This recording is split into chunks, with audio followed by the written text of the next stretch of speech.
सिकंदर को विश्व विजेता क्यों कहा गया? क्या उसने विश्व के सभी राज्यों को जीता था? नहीं। फिर विश्व विजेता कहने का मतलब क्यों हुआ? क्यों कहा जाता विश्व विजेता, जबकि राज्य उसका अशोक से भी छोटा था?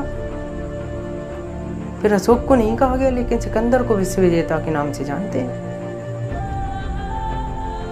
ये माना जाता है सिकंदर ने 5000 की सेना लेके 50,000 सेना रखने वाले राज्यों को भी पराजित किया है। कैसे बताइए? 5000 की सेना से 50,000 वाली सेना को कैसे हरा सकता है? यही खासियत थी उसके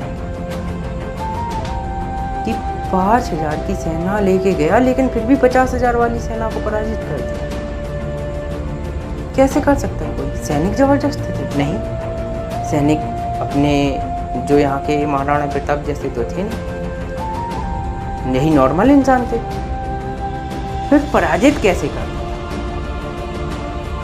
तो देखो, ऐसा सुनने में आया है कि मतलब जैसे 7 समुंदर पार करके जिस राज्य में वो गए हैं, जिस संसाधन से वो पहुँचे हैं, जैसे जहाज से अगर पहुँचे हैं, तो वहाँ जैसे ही सेना उतरती थी वो सबसे पहला काम क्या करता था? वो सबसे पहले ये काम करता था, जिस जहाज से वो लोग आए हैं उसको बम से उड़ा देता था। जब बम से उड़ा देता था, जब जहाज ही नहीं बचा तो वापस जाने का रास्ता भी नहीं। तो सैनिक अब वापस जाएं क्या? कैसे जाएंगे बताओ? नहीं जा सकते। अब उनको तो भैया मरना ही है, दुश्मन की जमीन पे आ गए हैं तो उनको तो मरना ही मरना है। वापस जाने का कोई रास्ता नहीं है, सिर्फ एक ही रास्ता है कि आगे जो सेना है उसको हरा के आगे बढ़ जाओ। तो उसके सारे घर जाने के सारे रास्ते बंद हो जाते थे।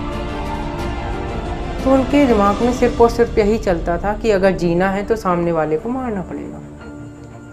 और फिर वो पूरे मन से लड़ते थे, अपनी जान बचाने के लिए पूरे मन से लड़ते थे आगे वाली सेना से, और वो परास्त कर देते थे। इसी तरीके से एग्जाम भी है। जब हम कई गोल बना के रखते हैं ना कि ये नहीं ये कर लेंगे, ये नहीं वो कर लेंगे, तो कुछ नहीं हो सकता। सिर्फ और सिर्फ एक ही गोल बनाओ और उसी पे पूरी जान से मेहनत कर दो, पूरा दिमाग उसी पे कंसंट्रेट लगा दो और